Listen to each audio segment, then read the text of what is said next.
Prométer, l'association vaudoise de promotion des métiers de la terre, les vins vaudois et leur vinothèque en ligne vauvin.ch et Paysannes et Paysans Suisses.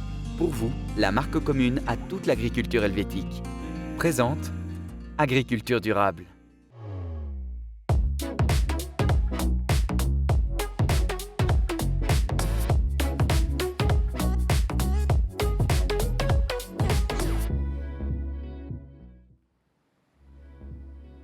Bonjour à toutes et tous et bienvenue dans ce nouveau numéro d'Agriculture durable, le dernier avant la fin de l'année. Aujourd'hui, dans notre dossier du mois, on s'intéresse aux activités nécessaires à la préparation d'un domaine agricole pendant la saison hivernale. Et puis ensuite, on enchaînera avec notre chiffre déchiffré et on se penche sur le cas du loup. Dans notre rubrique de la fourchette à la fourche, direction la Gruyère sur l'élevage des truites en pisciculture. Donc. Et puis finalement, notre dernière rubrique, le rendez-vous agriculture et son invité du jour. Voilà, vous savez tout pour notre sommaire. Il est temps maintenant d'aller retrouver nos invités. Bonjour et bienvenue. On a le plaisir de vous accueillir aujourd'hui. Thierry Salzman, vous êtes agriculteur et syndic de Bavois. Bienvenue. Bonjour. À vos côtés aujourd'hui, Julie Klotzli. Vous faites partie du groupe de travail pour la promotion de la production de fourrage au sein de l'Association pour le développement de la culture fourragère. Bonjour Julie. Bonjour. Et puis Alexandre Truffert, on ne vous présente plus, on vous connaît bien par ici. Vous êtes le directeur de la communication chez Prométer. Bienvenue Alexandre. Bonjour. Et on est très heureux de vous avoir aujourd'hui parce qu'on a de bonnes nouvelles à vous annoncer. Évidemment, Agriculture durable va continuer en 2026, mais pas n'importe comment. Alors effectivement, non seulement Agriculture durable va avoir sa 4e édition, ça fait 3 ans, 30 émissions. C'est des émissions qui sont très appréciées et par les gens qui les regardent et par les agriculteurs, aussi les agricultrices, qui apprécient ce côté réaliste, le fait de montrer ce que c'est que le quotidien de ce métier. Et puis pour l'année prochaine, l'émission sera diffusée sur tous les cantons romans. Donc depuis cette année, on est outre Vaud et Fribourg, diffusé par Canal Alpha, donc Neuchâtel, Jura. Et puis l'année prochaine, ce sera aussi sur le Valais et Canal sur 9 Genève. donc, et Canal puis 9 Les Monts Bleus, nous Exactement. serons donc officiellement complètement romans et on en est très heureux. Merci pour cette belle information, c'est notre petit cadeau de Noël du jour, on va dire ça comme ça. Alors aujourd'hui, on parle de la préparation des activités à la ferme en hiver. Est-ce que l'hiver est une saison importante pour l'agriculture, Alexandre ? Alors oui, c'est une saison qui est essentielle parce que ça permet de préparer en gros la saison, la vraie saison, la saison de production. Il y a beaucoup d'activités qui sont faites. Et puis dans le rythme des saisons, on a parfois un peu l'impression qu'une fois que les moissons sont terminées ou que la vendange est rentrée pour les agriculteurs, il n'y a plus rien. Alors que non, il y a toute une préparation. Et évidemment, quand il y a du bétail, et là, il y a quelque chose qui est en continu. Mais même pour les fermes qui ont pas de bétail, c'est quand même une période importante. Ça permet de vraiment préparer la suite. Et c'est quelque chose qui est peu connu et qu'on voulait un petit peu mettre en avant. Thierry, en effet, tout ne s'arrête pas. Il y a beaucoup de travail pendant cette saison hivernale. Bien sûr, il y a du travail toute l'année, en sachant que, comme l'a dit Alexandre, les fermes qui ont du bétail, eux, ça perdure toute l'année. Le soin aux animaux, la litière, la traite pour ceux qui ont des vaches. Et également la préparation de la saison future, le choix des variétés, le choix des cultures, le choix des systèmes de production. On a également, c'est vrai, si je peux encore relater d'autres, l'entretien des machines qui se fait plutôt dans cette saison-là, qui nous dégage un peu de temps pour le faire. Et les bâtiments également. Est-ce qu'on peut dire qu'il y a des productions qui sont des productions d'hiver ou qui ne soient pas des productions saisonnières ? Comme ça, je ne vois pas ce que je pourrais vous répondre là-dessus. Donc, est-ce qu'il y a des productions qui sont vraiment des productions d'hiver, purement ? J'en vois point comme ça. Alors il y a en tout cas un produit dont on peut parler qui est peut-être le cardon, qui est typiquement un légume d'hiver. Ça, c'est très genevois, le cardon. Et alors, c'est très genevois, c'est un petit peu spécialisé. Je pense qu'il y a aussi certains légumes dans le maraîchage qui sont peut-être plus hivernales. Mais, et puis, il y a des choses qui ne sont pas saisonnières, on trouve avec tout ce qui est animal. Bien sûr, mais sinon, c'est clair qu'à part ces quelques légumes un peu particuliers, la plupart des choses sont dormantes. Julie, on sait qu'il existe une frénésie commerciale pour de nombreux secteurs économiques dans cette période hivernale, cette période des fêtes. L'agriculture, est-ce qu'elle est aussi face à ce dilemme des fois de devoir gérer plein de choses en même temps, particulièrement pendant les fêtes? Je pense qu'un des problèmes principaux dont on peut parler, surtout pour les agriculteurs ayant du bétail, c'est peut-être le manque de personnel en cette période, parce qu'eux aussi veulent prendre des vacances, être avec leur famille. Donc pour les agriculteurs, ça peut ajouter une charge éventuellement. Et puis aussi, on a un changement un peu de saison. Bien sûr. Actuellement, la période d'hiver se raccourcit et ça change un peu le rythme pour les agriculteurs et agricultrices. Alors, on pourrait penser que l'hiver équivaut à la période calme pour les agriculteurs, mais vous allez voir qu'il faut quelque peu nuancer ces propos, comme nous l'explique l'experte que vous allez voir dans le sujet qui suit. Ça dépend notamment du type d'exploitation. Regardez.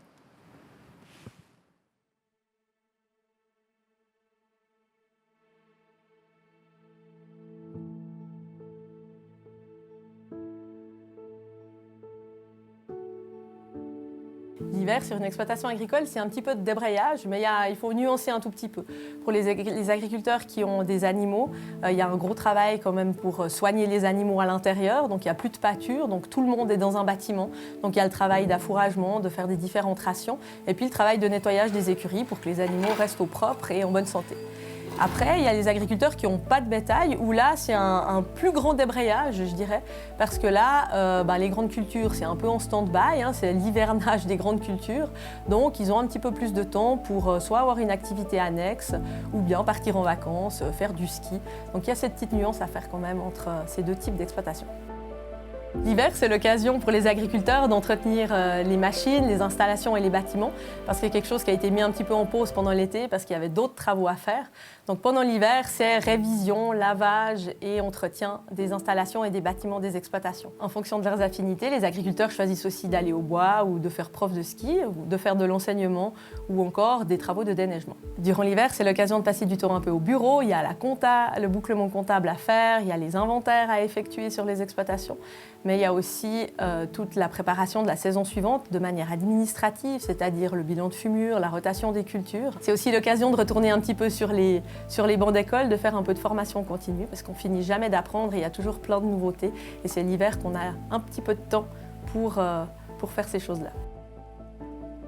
Même si les agriculteurs sont contents de voir arriver l'hiver pour changer un petit peu de rythme, parce que le rythme d'été est très très intense, le rythme d'hiver n'est pas forcément moins intense, il est juste un tout petit peu différent.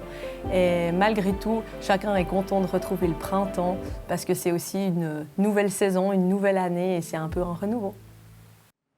On comprend bien dans le sujet que la saison hivernale est synonyme d'un autre rythme, ce qui ne veut pas dire que les activités s'arrêtent, on l'a bien vu. Au contraire, ce sont de nouvelles activités qui sont sur le devant de la scène. On parle de formation continue, de travail de bureau, d'inventaire, de réparation et d'entretien des machines. Comment est-ce que vous l'envisagez sur votre exploitation, Thierry ? Tout à fait. Alors, effectivement, on profite de ces moments un peu plus calmes d'hiver, notamment pour la formation continue. Il y a passablement de cours qui ont lieu tout au long de l'hiver pour différentes choses, que ce soit au niveau du bétail, au niveau des cultures, au niveau de la gestion de l'exploitation. Et puis, comme elle l'a dit dans le reportage, également pour tout ce qui est bureau, comptabilité, et tous ces éléments. Donc c'est extrêmement important. C'est nécessaire. Et puis il y a aussi cette fameuse double activité dont on parlait dans le sujet, pour certains agriculteurs qui deviennent par exemple profs de ski, qui s'occupent de déneigeage, etc. Est-ce que ça c'est lié plutôt à la modernité ? Est-ce que c'est une nécessité financière ou est-ce que c'est une tradition du monde rural ? Je ne sais pas qui veut se lancer, Alexandre ? Alors moi j'ai quand même l'impression que c'est une tradition qui a toujours existé. Si on prend par exemple du côté de Neuchâtel ou dans ces régions-là, il y a une tradition de gens qui étaient agriculteurs pendant la belle saison et puis qui étaient horlogers pendant l'hiver. On sait qu'il y a un certain nombre d'artisanats aussi, je pense au papier découpé par exemple, qui était aussi une activité certainement plus hivernale qu'automnale. Donc c'est quand même quelque chose qui a toujours existé, ce rythme des saisons. Empêcher de faire certains travaux à l'extérieur, surtout si on était en altitude, qu'il y avait beaucoup de neige. Enfin voilà, on a parlé de l'hiver qui changeait, mais à l'époque, quand il y avait vraiment beaucoup d'hiver, ça bloquait les gens. Et puis, je pense qu'il y a toujours eu un double rythme. Alors, peut-être pas avec les mêmes activités que maintenant, ça a changé. Okay. Par contre. Parce qu'il y a quand même, à mon sens, cette notion de nécessité financière. On sait que les agriculteurs sont à la peine pour certains. Est-ce que c'est quand même quelque chose qui est des fois nécessaire ? On n'a pas le choix ? Alors ça peut, pour un bon nombre d'exploitations, ça peut être nécessaire effectivement de retrouver une activité accessoire pour pouvoir boucler le mois. Quoi. Équilibrer. Équilibrer financièrement la situation familiale. Julie, une question qui s'adresse plus spécifiquement à vous. Qu'est-ce qui se passe en cas de manque de fourrage? Parce que ça, c'est extrêmement important. On l'a vu aussi pour nourrir le bétail ensuite pendant toute la belle saison. Est-ce qu'on peut importer ce fourrage? Oui, en général, sur une exploitation à la fin de l'été, on fait une espèce d'inventaire pour savoir combien de fourrage grossier est à disposition. Suivant les systèmes de production, on peut importer ou pas.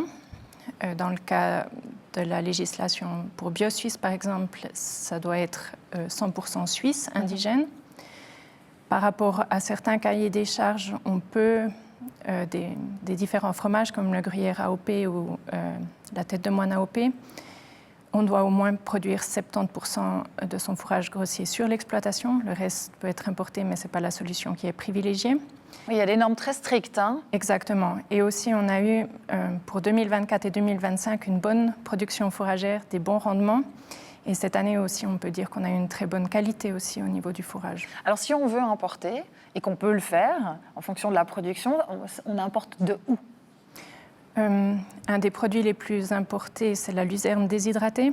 Ça vient principalement de France, de la région Champagne-Ardenne. Et ça reste principalement des pays limitrophes d'Italie, mais aussi des fois d'Espagne. Et ça peut venir certaines fois des pays de l'Est, mais le partenaire principal est la France. Alors, quelle surface de prairie est nécessaire pour nourrir une vache? Quand on a toute une exploitation, on imagine qu'il faut quand même beaucoup de fourrage. Alors, ça dépend toujours de la vache, de la productivité de la vache et aussi de la productivité des herbages. On peut passer du simple au double suivant la région où on se trouve. En plaine, on peut compter environ 0,5 hectares par vache et en région de montagne, on est plutôt sur du 1 hectare par vache. Donc c'est très important de bien faire ces calculs. Alors on va voir maintenant sur le terrain quelles sont les activités hivernales nécessaires et indispensables au bon déroulement de la suite de la saison au cœur d'une exploitation céréalière et d'une exploitation de bovins. Et vous allez voir que les défis sont nombreux et variés.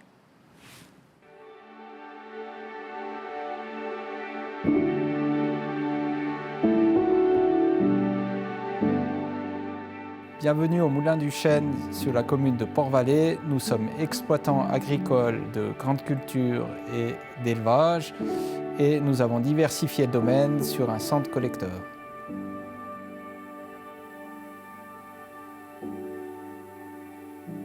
Alors le centre collecteur réceptionne les céréales après batteuse, donc toutes les céréales produites dans la région. On les catégorise par qualité et on garantit la traçabilité des différents labels.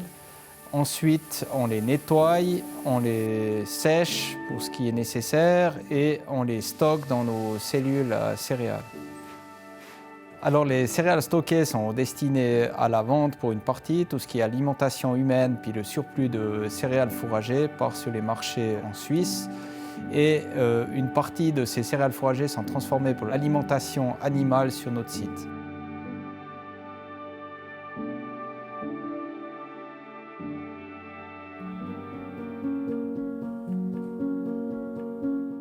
Nous sommes ici à Armand-Moitchenville, à 750 mètres d'altitude. Nous exploitons un domaine familial avec 69 hectares en production biologique, une dizaine d'hectares en céréales, 60 vaches laitières et 80 veaux et génisses d'élevage.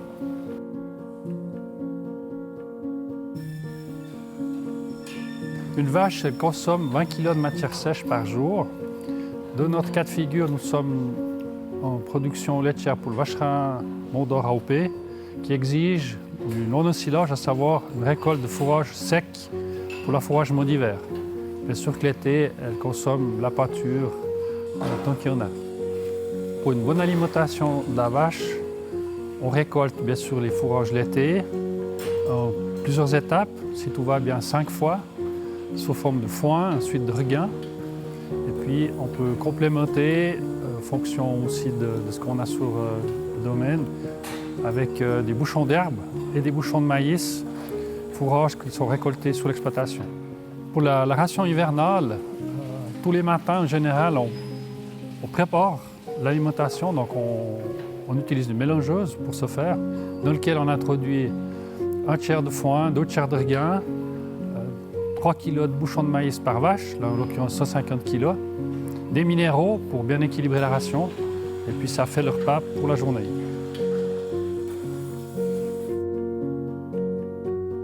On transforme les céréales ou on les apprête par différentes recettes afin qu'ils soient plus digestes pour les animaux et adaptés aux besoins de chaque agriculteur ou chaque ferme, chaque type d'élevage ou de type d'animaux. Alors pour bien exploiter le potentiel de la vache, on fait un plan d'alimentation, on fait des analyses de fourrage. Suite à ça, on complémente avec des bouchons de protéines de fourrage de notre exploitation, voire même aussi du concentré énergétique. Alors un des défis pour la production laitière, c'est d'anticiper la production de fourrage. Donc chez nous, il nous faut grosso modo 600 tonnes de fourrage par année. Bien sûr que l'été, ce fourrage est consommé sur place à la pâture. Et puis pour l'hiver, on doit le récolter sous forme de foin sec, séché au sol. Ou, dans notre cas de figure, on vient de construire un séchoir en grange où l'année prochaine, on pourra sécher ce foin artificiellement en grange. L'autre défi avec le réchauffement climatique, c'est d'avoir assez de fourrage au fil des années.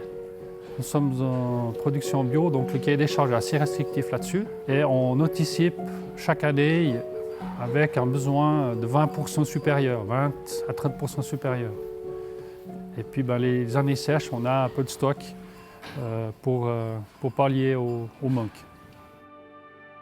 Nos activités hivernales sont un pic d'activité dans la transformation des céréales en raison du bétail qui est plus sur les alpages et dans les fermes, donc hiverné dans les fermes, où les animaux ont besoin de plus de compléments alimentaires afin de subvenir à leurs besoins. Une grande activité aussi, tout l'entretien et la réparation des installations du centre collecteur qui est faite en grande partie par mon frère et l'amélioration de nos installations pour permettre d'assumer les grands pics de récolte qui sont en été et puis en automne chez nous. Alors cet affouragement hivernal prend un petit peu plus de temps qu'en été, vu que l'été, les vaches pâturent, elles se débrouillent elles-mêmes. Mais c'est aussi l'occasion, l'opportunité pour nous d'être près de nos animaux, de les observer et puis de constater qu'elles sont en bonne forme, en bonne santé. Et puis c'est au final ça qui nous importe.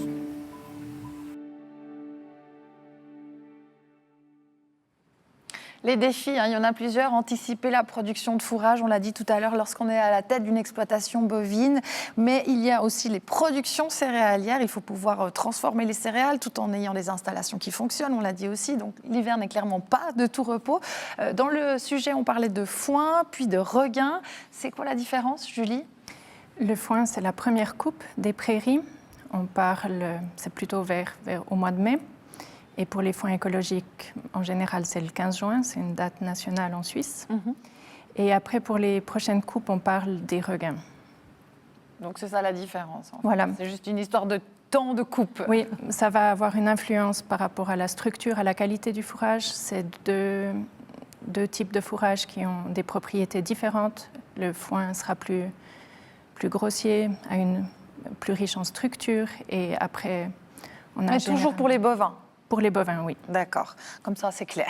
Comment se passe l'hiver pour ce qu'on appelle les cultures spéciales, Alexandre? Donc je pense à la viticulture, à l'arboriculture ou le maraîchage. Est-ce que là aussi il y a des choses spécifiques à ces cultures-là? Alors oui, si on prend la viticulture par exemple, une fois que la vendange est mise en cave, elle doit être transformée en vin. Il y a toute une activité de transformation. Il y a une première fermentation qui doit être gérée. Il y a une deuxième fermentation qui va arriver. Il y a un élevage des vins jusqu'à ce qu'ils soient prêts. Il y a parfois aussi des vins qui ont justement ont passé une année en barrique. Donc il y a aussi une mise sur le marché de ces vins-là.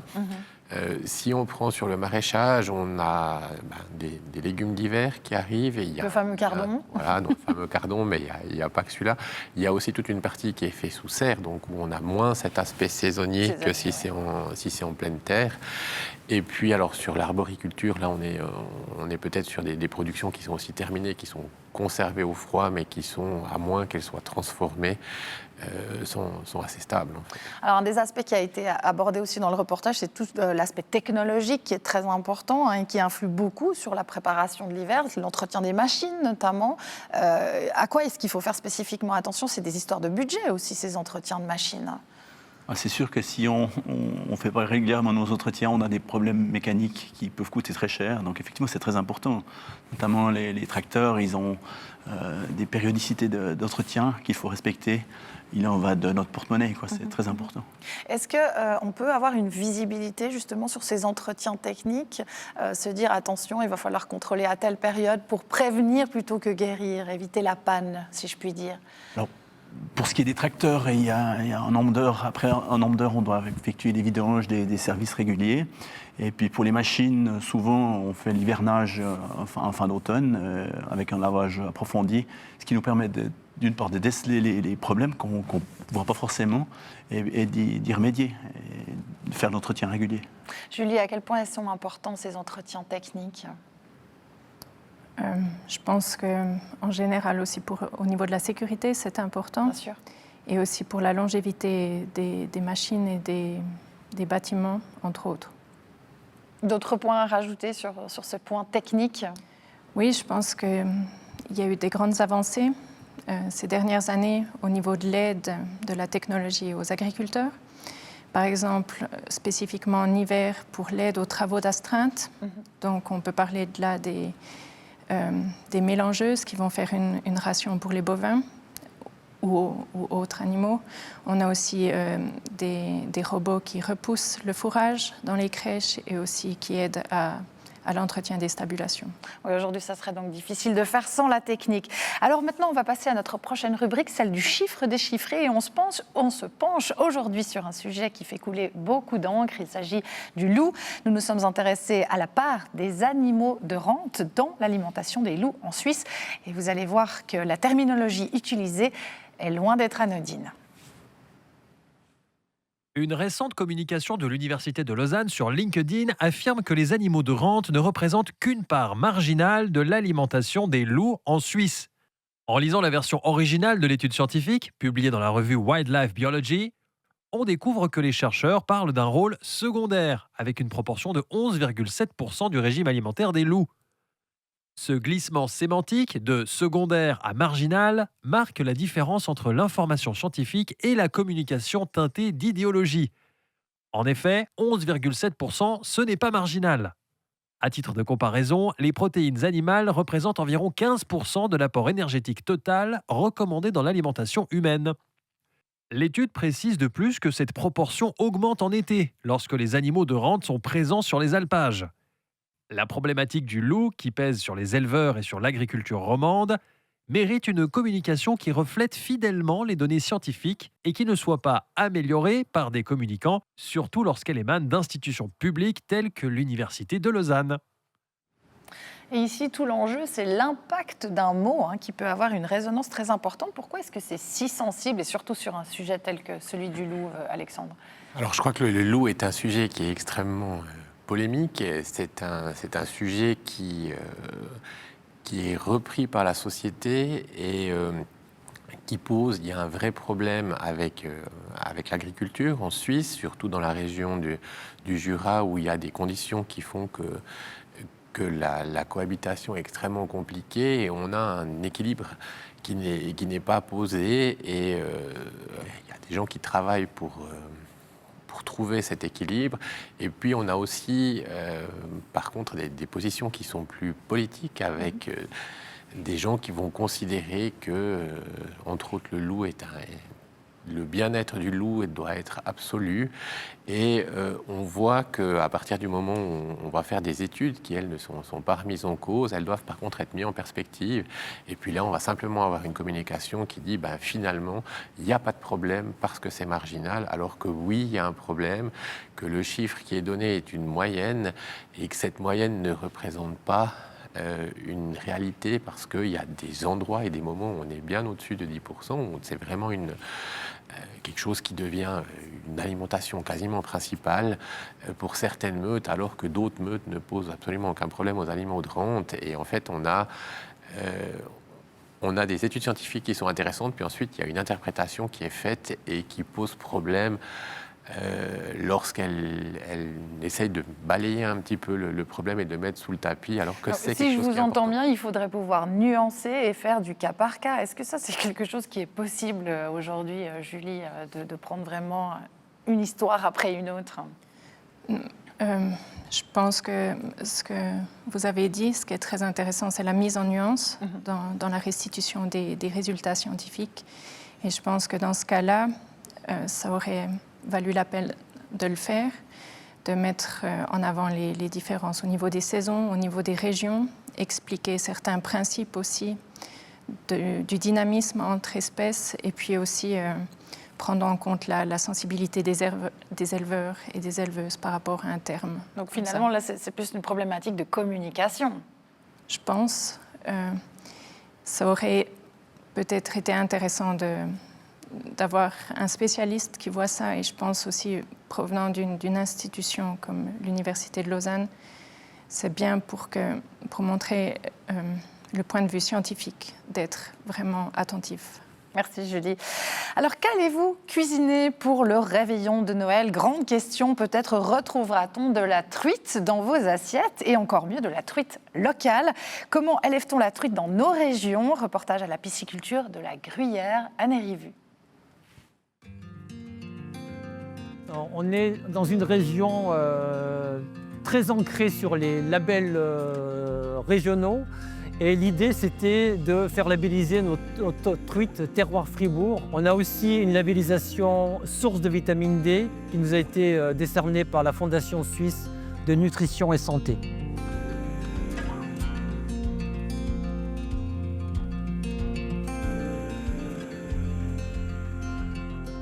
La pisciculture de la Gruyère a été créée en 1980 par M. Bossy, une famille de pisciculteurs. Ici, on est au cœur de l'Antiamont, donc en pleine Gruyère, à seulement quelques kilomètres de Bulle et du château de Gruyère. Donc on est dans une région très touristique. On produit 120 tonnes de truites arc-en-ciel. Ça représente environ 300 000 poissons qui sont vendus par année. Et puis ça, on dispose de ces poissons-là toute l'année. Chez nous, il n'y a pas de saisonnalité. Contrairement à du poisson marin où on subit les aléas des tempêtes, des mauvaises météos, ici on peut vous produire un filet de truite ou une truite entière du mois de janvier jusqu'au mois de décembre. Ici à la Gruyère, on a fait le choix d'élever des truites parce que la qualité et la température de l'eau se prêtaient au mieux à ce type d'élevage. Notre métier commence par un petit œuf de truite qui était issu d'une femelle truite et d'un mâle. Donc on a un œuf avec un embryon et puis cet œuf va éclore, ça va nous donner un petit alevin avec une énorme poche sous le ventre qui va mettre environ 3 semaines à s'auto-nourrir sur cette poche. Et puis le stade va évoluer, on a un petit alevin qu'on va commencer à nourrir avec des petites semoulettes, donc des petits aliments très fins. Et puis au fur et à mesure de sa croissance, le petit granulé va augmenter. Et pour passer d'un petit alevin de quelques milligrammes à une truite de 400 grammes, il faudra un minimum entre 1 année et 1 année et demie de croissance sur le site ici à la pisciculture de la Gruyère.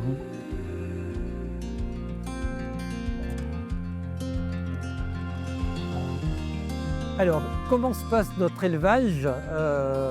Quand nous recevons ces petits alevins, qui sont des petites truitelles de quelques centimètres, on va les mettre dans les premiers bassins en tête de pisciculture. C'est là où arrive l'eau directement de la source, c'est là qu'on a la meilleure qualité d'eau. Et puis, au fur et à mesure de la croissance, c'est-à-dire environ chaque mois, ces petits poissons vont passer d'un bassin à un autre, dans le sens de la descente donc du site. Et puis on va les calibrer, on va en profiter à chaque fois pour les passer dans une machine qui permet de calibrer les poissons pour avoir des lots qui sont les plus homogènes possibles. Ça c'est très important pour qu'il y ait une meilleure assimilation de l'aliment et puis pas de gaspillage alimentaire, c'est très important. Le choix de l'implantation de la pisciculture de la Gruyère a été lié directement en fait à la position stratégique de la source sur ce terrain. La source sort en hauteur sur le terrain, ce qui a permis de faire des bassins en système gravitaire. Donc vous voyez que l'eau circule d'un bassin à un autre sans aucun pompage. C'est un avantage énorme, une très faible consommation d'électricité et un élevage pour le coup très durable. Donc on ne consomme pas d'eau, on utilise l'eau comme support d'élevage uniquement. La source de la pisciculture a plein d'avantages. Le seul souci, c'est l'azote qui est en sursaturation. Ça, c'est lié à l'origine karstique de l'eau. On a besoin de rajouter de l'oxygène pour éliminer cet azote, pour avoir une eau tout à fait, je dirais, correcte pour nos poissons, pour l'élevage. On n'a pas abordé l'aspect sanitaire, il est très important. Si on a fait le choix d'avoir le même fournisseur d'alevins depuis 40 ans, c'est aussi pour des raisons sanitaires. On est sur un site très préservé, sur source, et on doit faire très attention à la qualité des poissons qu'on va rentrer sur l'élevage. Plus le poisson est petit, plus il est fragile. Donc sur place, on a aussi un microscope. J'ai une formation en pathologie du poisson, puis je suis capable à 95% de traiter les problèmes qu'on peut rencontrer éventuellement. La commercialisation de la production de la pisciculture de la gruyère est très diversifiée. Donc ça va partir d'une activité de pêche loisir, du mois de Pâques jusqu'à la fin octobre, où les familles viennent pêcher leurs poissons. On a ensuite une partie de poissons qui partent vivants dans d'autres piscicultures, des gens qui n'ont pas d'infrastructure comme nous, donc qui vont faire de l'achat-revente.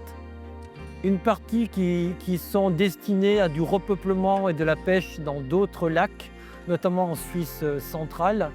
Et une partie très importante qui va être transformée sur place, mise en filet, et qui sera commercialisée auprès de la grande distribution suisse. On a aussi une très belle clientèle de restaurants, avec un secteur qui s'étend du pays d'en haut, de Gstaad jusqu'à Fribourg. Dans toute la région, on a des restaurants partenaires qui travaillent avec nous depuis de nombreuses années. Ouais.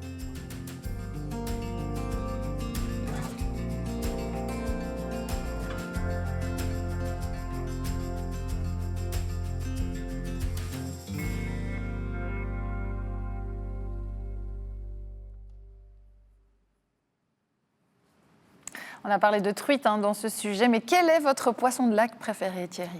Alors, mon préféré est la ferra. La ferra, préparée d'une certaine manière, une petite sauce aux amandes. Tout à fait, oui. Pas mal, ça. Et Julie, pour vous? Moi, je reste sur la truite. Vous restez sur la truite, c'est vrai? Truite saumonée, truite blanche, il y a plusieurs sortes. Cuite à la vapeur, c'est parfait. Ah oui, c'est tout simple, mais efficace. Oui. Alexandre? Alors moi, ce serait plutôt le brochet. Le brochet? Ah ouais, original. Mais tu vois, on en apprend tous les jours. Alors, est-ce que les Suisses sont de gros consommateurs de poissons? Alors, passablement, et puis c'est quelque chose qui a beaucoup augmenté. Donc, en l'espace d'à peu près une trentaine d'années, on a vu une augmentation de la consommation de poissons qui a toujours existé dans ce pays, mais qui n'est pas un gros producteur de poissons, qui a augmenté de presque 60%. Donc, on consomme toujours beaucoup moins de poissons que d'autres pays qui ont entre autres des pays qui ont des grosses côtes maritimes. Par contre, c'est quelque chose qui augmente. Il y a une production aussi, comme on voit avec la pisciculture de la gruyère, qui existe, qui s'est adaptée, mais qui est loin de pouvoir répondre à la demande. Et on parle d'une autosuffisance de quelques pourcents pour la production de poissons. La plupart des choses sont importées. C'est vrai que quand on pense à la Suisse, aux poissons de lac, moi, mon cerveau va automatiquement vers la perche. C'est les filets de perche. Oui, vous avez bien compris. Et puis, alors, on se rend compte aussi qu'au niveau des pêcheurs, il y a maintenant une volonté de présenter d'autres poissons, parce qu'il y a quand même beaucoup plus de poissons que de la perche, de la ferra ou de la truite dans le lac. Il y en a je crois 15 ou 16 poissons. Et on a aussi une tentative, parce que souvent les gens se limitent à ces poissons-là, parce qu'ils ne les connaissent pas et qu'ils ne savent pas cuisiner les autres. Ouais. Donc, le brochet est un poisson qui est devenu connu, mais on sait que, par exemple, maintenant, on a des silures. C'est vrai. Donc des espèces de poissons-chats qui sont des très gros poissons et qui sont des poissons qu'on doit sortir de l'eau quand on les pêche, parce qu'ils sont considérés comme invasifs. Donc il faut les manger. Et il y a un travail pour essayer de trouver des recettes et de les faire apprécier. C'est aussi un poisson qui est très bon, le silure. Il y a des gens aussi, il y a des gardons, c'est des petits poissons. Ça, j'y aurais pas pensé. Donc voilà, il y a quand même tout un travail qui doit être fait de dire que vous pouvez sortir du filet de perche classique qui, lui, vient quand même assez souvent Bon, L'Estonie et des pays de l'Est. Il y a du potentiel, en tout cas en Suisse, en termes de poissons, on l'a bien compris. Merci beaucoup, Alexandre. Alors, il est temps maintenant de retrouver notre rubrique, le rendez-vous agriculture et son invité. Chaque mois, l'autrice ou l'auteur de l'un des chapitres de Culture paysanne, un ouvrage paru le 30 novembre dernier, nous rejoint sur le plateau. Et aujourd'hui, nous avons le plaisir de recevoir Roland Cozandet, qui est historien du cinéma et qui est aussi éditeur, responsable de la rubrique Cinéma, l'histoire pour mémoire, sur le site de Mémoriave, l'association pour la sauvegarde de la mémoire audiovisuelle suisse. Et pour Culture paysanne, il est l'auteur d'un article intitulé « Advenue par les femmes, Augusta Gilabert-Randin et la paysanne au travail ». Bonjour Roland, bienvenue. Bonjour. Vous n'êtes pas venu les mains vides, vous avez cet ouvrage que l'on peut enfin voir. Il est sorti donc, je le rappelle, le 30 novembre dernier avec une très belle couverture issue d'un tableau. D'une photo de Gustave Roux, c'est pas une agricultrice, c'est un agriculteur. En effet. Du Gros de Vaud. Alors, moi, j'aimerais vous poser la question. Qu'est-ce qui vous a intéressé à cette figure agricole féminine et surtout à ce film des années 20 ? Plus c'est compliqué, plus ça m'intéresse. Or, ce film qu'on peut voir sur YouTube, il suffit de taper la paysanne au travail et on peut le voir. Et j'insiste, allez le voir. C'est pas un film, c'est un ensemble d'images que des descendants de paysans travaillant à la Cinémathèque suisse ont décidé de mettre ensemble et de reconstituer. C'est un peu ce qu'on pourrait appeler un reportage aujourd'hui. Non, pas du tout. C'est un fragment de quelque chose qu'on va appeler film dans le reste de la discussion, mais qui n'en est pas un. On le verra quand on ira voir les images, à quel point il y a des images qui se répètent, à quel point il y a des montages bizarres. Donc ça n'est pas un film, c'est un fantôme de film. C'est un témoignage d'une époque, en tout cas. Alors, ce fantôme de film, effectivement, il nous renvoie à un vrai film qui a été fait à l'initiative des associations féminines et en particulier à l'instigation de Madame Gilabert-Randin, dont on a entendu parler dans cette émission aussi, et qui était destiné à la première exposition suisse du travail féminin, la SAFA, en 1928 à Berne, où chaque canton contribuait avec un certain nombre de propositions. Les Vaudoises ont décidé que ce serait un film. Et elles ont décidé que ce film, elles allaient le payer elles-mêmes. Donc elles ont lancé une souscription qui a dû être agréée par le Conseil d'État, parce que les souscriptions comme ça, publiques, passent par un agrément du Conseil d'État. Et elles ont réuni entre 5 et 6 000 francs à coût de 20 centimes, de 50 centimes ou de 1 franc par district. Roland, est-ce qu'on peut dire que ce film a contribué à donner une image publique du travail féminin agricole ? On peut le dire, on n'a pas la démonstration de ça, sinon qu'il a été montré. Et qu'il a été montré, non pas dans les cinémas, bien que ce soit un film en 35 mm, c'est-à-dire un film professionnel, fait par un professionnel, Arthur-Adrien Porchet, mais on sait qu'il a été diffusé et très densément, en tout cas dans le canton de Vaud. Il a circulé un peu, il a été vendu aux Suisses de l'étranger. Donc il y a eu effectivement une présence de l'activité féminine paysanne sur les écrans. Sur des écrans dont on doit dire que le public était le plus souvent féminin. Okay. Puisqu'à l'intérieur de ces associations, le film circule d'une façon extrêmement intéressante parce que c'est pas simplement un cinéma, un film qu'on va voir. C'est une forme de convivialité où on pouvait s'emparer de ces images d'agricultrices, de femmes qui s'occupent des cochons, de femmes qui s'occupent de la vigne, de femmes qui s'occupent de l'apiculture, avec des intentions différentes.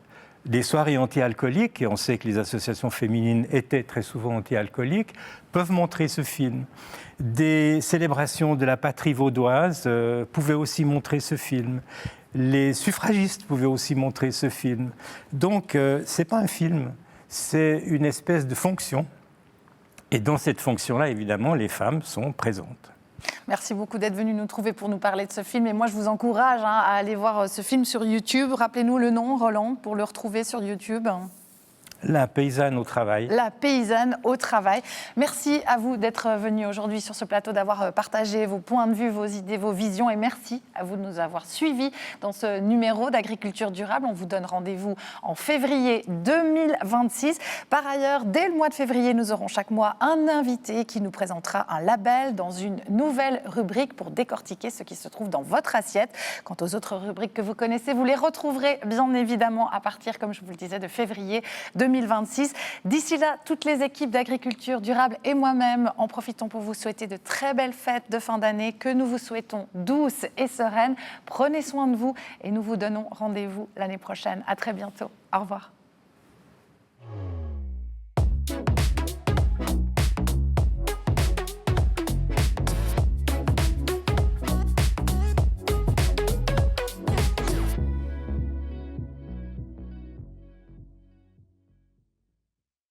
Prométer, l'association vaudoise de promotion des métiers de la terre, les vins vaudois et leur vinothèque en ligne vauvin.ch et Paysannes et paysans suisses. Pour vous, la marque commune à toute l'agriculture helvétique. Présente Agriculture durable.